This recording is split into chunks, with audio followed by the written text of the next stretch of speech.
Dito yung sa harapan lang namin yung aming project ngayon. So, official talaga siya nagsimula. Ito, yung back extension ito. Official kami nagsimula ay kahapon. So, nandito lang din kasi yung may-ari. So, yan. Yung harap na aking bahay. Nandito lang din kasi yung may-ari. Kaya, hindi na ako nag-video ng pang-update kasi nga masisilip nila. Tinitingnan nila dito sila natutulog. Gabi, pag-araw lang sila wala. So, ayan, sinapunan nila kasi nakatiles na yung bahay nila. So, ayan. Nagbubuhos kami dito ng dalawang poste. Ayan. So, balik kanina yung puting sabi ng umaga. Then, pinurmasan itong buhos na to, pero ang kabila. Tapos, ito na kabila. Ang binubuhos na nila. So, bali naka-ano na to. May dalawa na siyang poste. So, hindi mo pwede nagdalawa. So, nag-add ng bali talaga. So, itong CR na to. Nililipat dito sa area na to. Then, lababo. Itong magiging kusina, then bar. Ito yung magiging bar. Yung resulta na gagawa ka ng ano sa food. So, masasarado na yun. Wala naman talaga yan. Kasi hindi mo na yung property. Bawal sa building permit. Pero, nag-usap naman kasi sila ng pati yan. Yung earth ng kabilang bahay. Ito, mahirapan sila patanggal nito kapag ka na-itas na. Kasi nga, yung ano to. Yung dating bintana natin sa front. Yun lang din yung inilagay nila. Ito, hindi pa. Kasi nasa-sliding siya. Pero ito, ang bukas kasi nito pag ganito palabas. So, mahirapan sila magtanggal kapag hindi agad niya tinanggal ngayon. Na hindi pa namin siya na ituloy. Taas. So, ayan. Hanggang ano na to? Hanggang taas na. Kaya hindi na namin pinatol yung bakal. Bali, etong poste na dito na dalawa. Dadagdagan na namin. Dadugtungan na lang. Naka-ano lang.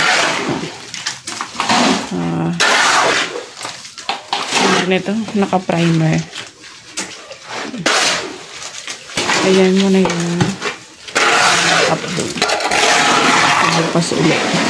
Bukas ulit. So, ayun, binalikan na kasi medyo tuyo na. Bukas talaga yan. Pag backlash ng airmask, totally, balik na yan.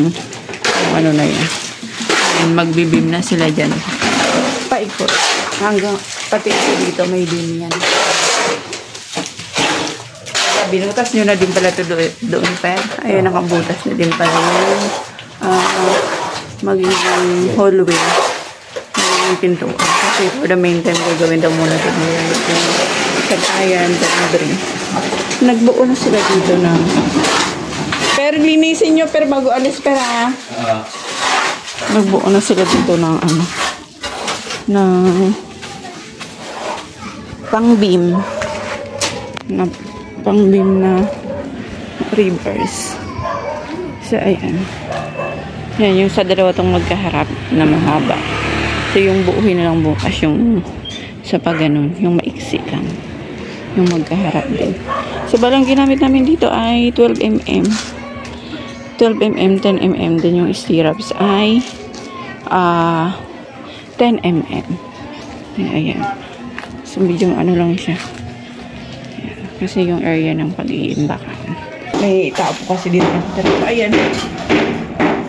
Bali natibag na yung dito. Ito yung gagawin namin yung bar. Yung bar counter. Tapos ito. Yun, inalis na namin yung grills kasi dadamakin talaga siya. Tapos yung dito. Pinagpaalan. Tapos siya. Kaya para todo smell si Jasper. Ayan, nabuo na nila yung beam. Pari pa ikot po yan. Ayan. Diyan ko idadaan. Paikot po yan siya. Ayan, nagsisimula na din silang magsuliras. Pero meron pa yan dun sa kabila. Dito sa taas. Akyatin natin. Mag-ano tayo. Pinilas lang tayo. May ano kasi. Pero sa pinan nyo tong hagdan, pera ha? Opo. Kasi pagdadaan-daan kayo ng ano. So, ito yung mahirap kapag gano'n na yung ipagawa. Ipagawa yung hinaganda yung loob. Then to follow yung mga kailangan slabs. Mahirap talaga siya. Kasi nga, mahirap. Dahil madumi, mabungos. So, ayan. Yan na yun. Nagsisimula na silang masuliras. So, bali bukas, lalagyan na lang namin ng formas yung doon. Yan yung nakita nyo yung sa kapitbahay. Tapos, eto lalagyan din namin to kasi baka ang tendency niyan mahulog sa kapila yung halo. So, lalagyan pa rin po ng formas. Papaikot po yan. Ayan. Buo po yan. Buo. So, ang ginamit po namin dyan, same din po nung sa po. 12mm, 10mm, at saka yung stirrups ay 10mm. So, yan. Buo yan siya. So, bali dito kasi dahil nakahook po yan. So, paano po yan sa mga poste. Yan, yung bawat dulo ng beam natin. So, yan. Nakahook po yan dito sa poste. Dito binuunan namin siya. Kung mapansin nyo yung dati kasi namin dito sa bar lang. Then, naghanap lang kami ng bakal na papakapitan same na ano. Yung sa ano na yan, sa dulo niya. Hinahanap para namin siya. Sa dati yung beam. So, hinahanapan pa rin namin siya ng